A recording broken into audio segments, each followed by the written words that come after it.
started watching his clips. Coconut oil, duck fat, goat butter. That's a concoction of Ceylon cinnamon, turmeric, fenugreek, cacao powder, pinch of salt, South African batch.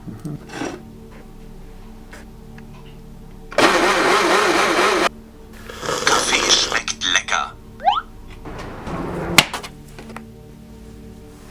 Thank you, Shirley.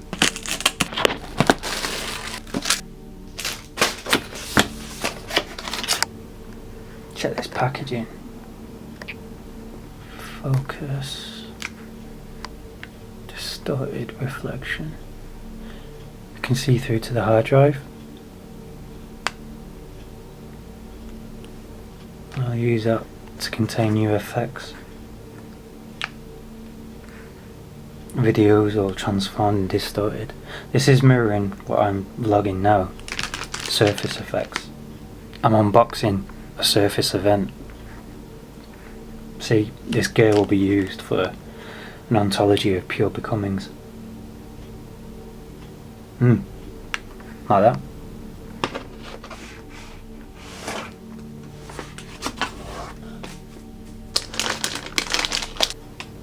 This is a GPU graphics card. With this thing I'll be generating virtual particles and fake photons in virtual phase spaces, which will then become real photons, carrying mediatic content to entangle ourselves in.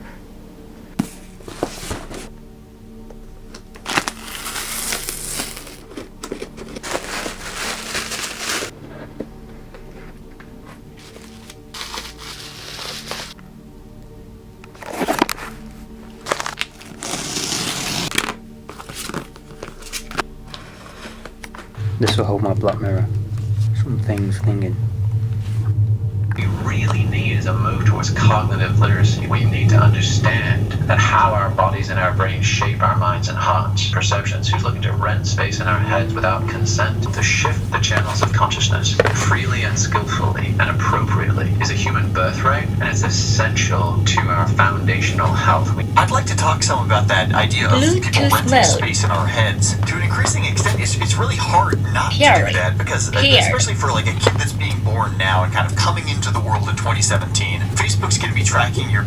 Google's going to be following you around the internet. The Internet of Things devices are going to be telling about what you're up internally as well as externally. We live in a very manufactured reality. What is the right way to think about this? What's sort of the middle path between just being a utopian, it's all going to be okay, and being the Unabomber and going out and living in a cabin with no internet? Yeah, I mean, there's a bunch of ways. I mean, I say cognitive literacy, number one, is just understand the tools that you're using and are using you. And if it's free, it probably isn't. VR and AR will be surveillance states we willingly enter. All of the micromuscles, all of the biometrics, all of the pupil dilation, all the capillary skin response, like we will happily just trade all that information just to blow my mind.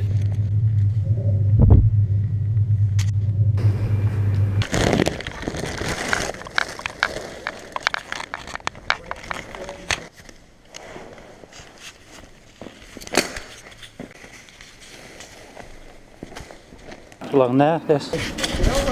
No, he weren't green. So did he have a forklift truck around? So, No, he's had it stored in that unit. Well, he was just asking like what the score was. Maybe you just allowed them to collapse because it's expressionless. As images and as they crossed the screen, they became transformed irrevocably. As a medication for the loss of all meaning. My proposal is perhaps starting with the cheapest technology, which is language. Recognition is a prolonging of perception or Interest in how political identifications are made and remade. I've been more preoccupied with simulation problem solving. And I've been hovering over data recovery software, just trying to save these files from broken hard drives. It keeps on crashing. Entanglement, voluntary and exterior, private and public profiles, subject and background. There's a loss of subjectivity as it's been defined by representation. Chroma green screen to use to put subjects in artificial environments.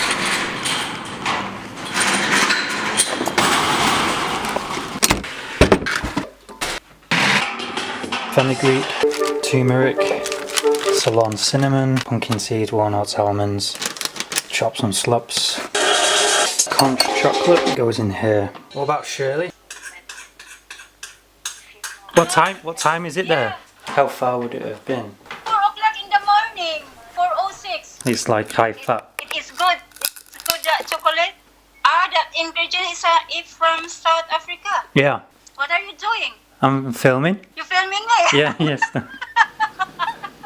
After the selfie comes the profile and constructing a new identity in a pre-formatted space. Let's see how YouTube's algorithms read my profile.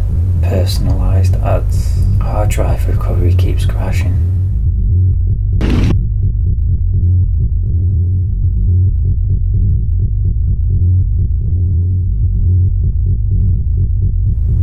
There's a loss of subject as it's been defined by its rendering, to be consumed and circulated. A self-surrender to this media. It required to be narcissistic to be readable. The vantage point is from an enveloping mediatic plasma.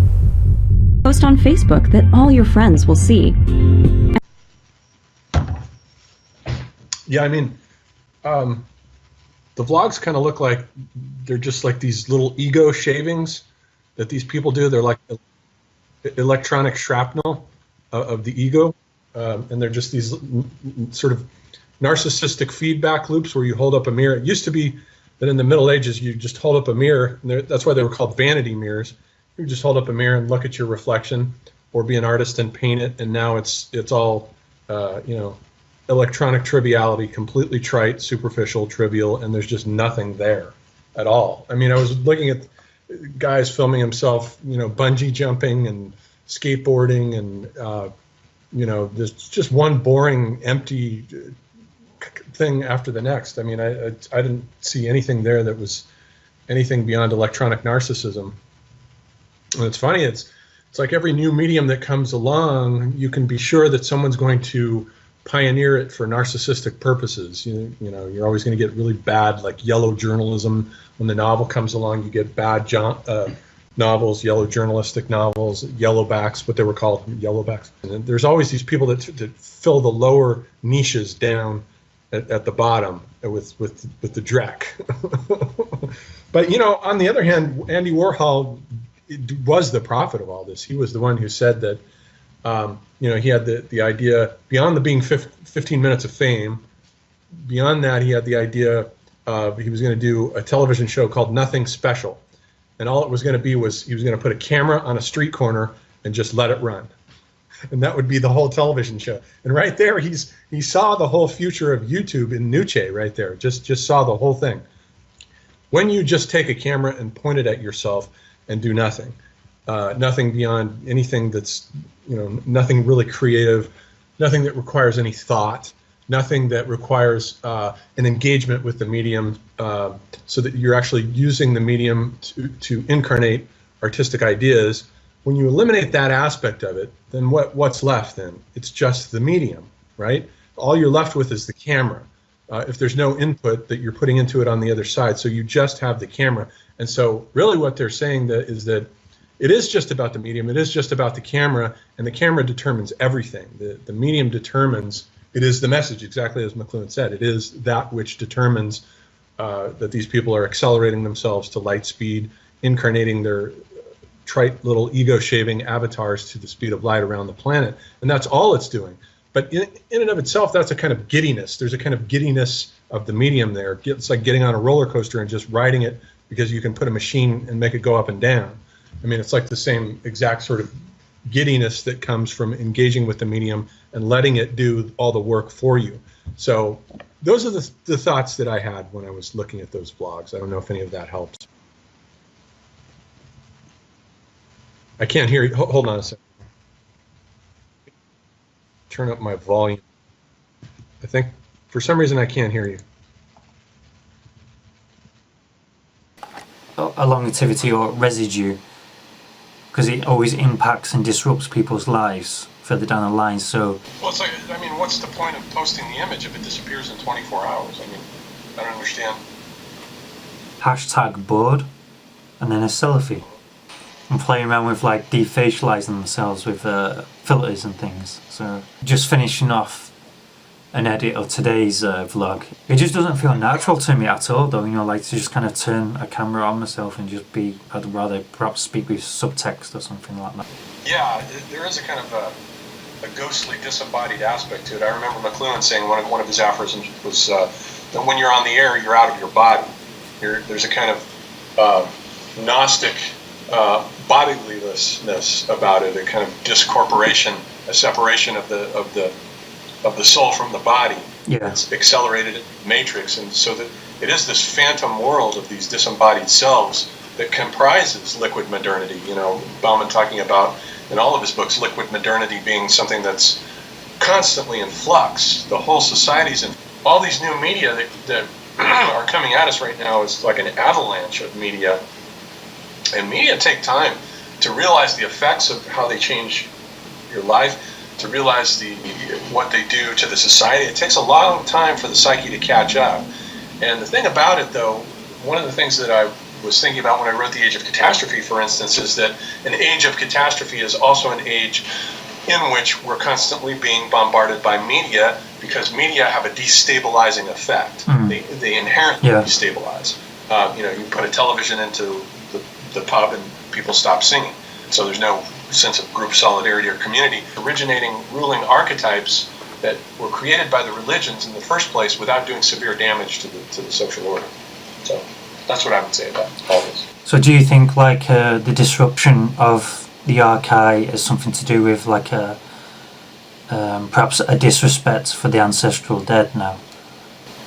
Yeah, I think very much so. That there is that a disrespect for the ancestral dead, and you can trace that back to just look at the difference between the way the Mycenaeans regarded their dead and the way that the dead are regarded in Homer. If you remember Homer when Odysseus goes down into the underworld, what he encounters there is a realm of twittering shades. They're just these shadow forms. They're totally ineffectual, harmless ghosts that he encounters down in the underworld. Yeah. But now if you rewind past Homer in the 8th century BC and rewind back to the Mycenaeans, let's say 1300 BC, 1400 BC, right in there, they have these tholoi, these giant, the cult of the dead are these giant beehive tomb-shaped tholois, with the long dromos, and you go inside and the dead are laid on the inside there with all their weapons surrounding them. So the presupposition then is that the dead are going to need those weapons when they get into the afterlife, which means they can't very well be twittering shades right then. So the dead were effective and effectual still, even for the Mycenaeans, even as late as the Mycenaeans. Then the Dorians come in and introduce the rituals of the burning of the dead. And once you burn the dead, you're burning the body and getting rid of it. The ghost can't return to the body ever. So you're cutting the link between this world and the underworld through the process of the introduction of the burning of the dead. And then there's just this gradual process of severing connection with the realm of the ancestors, the realm of the ancestral dead in the West, and the favoring of the young child who's, from Achilles on down to the Kouros statues. There are no old men in Greek art. They don't come in until the Hellenistic period when the art becomes decadent and its ruling archive are becoming polluted. Sorry, what the fuck's going on here? And then, like you said, when I was at that panel discussion at the this documentary film festival, there was so much hype about these kind of vloggers. Editing these things, it's kind of like that they're just basically doing problem solving, masses of cameras, to kind of make up for the poorly choreographed, so they can disguise it in the edit. I feel like I'm doing that kind of sort of problem solving by trying to find a thread through what garbage I've captured in the day. I might find little nuggets amongst the detritus that I'm trailing. Yeah, it's clear that when you get someone in there who knows how to handle images, because you handle them as raw material all the time, it makes a huge difference to the watchability of the vlog. It's a pressure situation that makes you feel pressured. Because that's a lot of material there to compress at the end of each day. Harry, did you stop a bit longer, Chris? Yeah. Knock a brew together. Anybody want one? Oh yeah, please. I'm making a tea. Do you want a tea or coffee? Tea, please. Tea, please, Bob. Just explain how the camera crew got away. They had a meeting with these thieves. By the end of the interview, they fucking tried robbing them to take their camera equipment off them. Yeah, that's it, yeah, drop by drop, yeah. Yeah, So, I'm looking at it now, yeah. It's been burnt, hasn't it? Whoa! Down one. It's opened him up. Just pull down, boy. Fucking brave. Well, it answers a lot about the fucking British Army, doesn't it? Oh shit, well, I was and my mate's got killed. Oh, what the fuck's he doing, the silly cunt?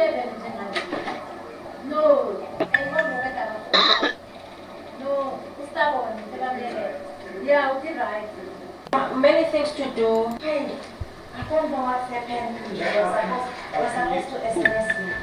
He knows how to keep. Because that's why the problem for too many customers. And it's white people. That's why the white guy who, because this is not for him, it belongs to the white guy. Because he also wanted to complain. I says it doesn't mean. Now slip under your radar and past your purloined gaze.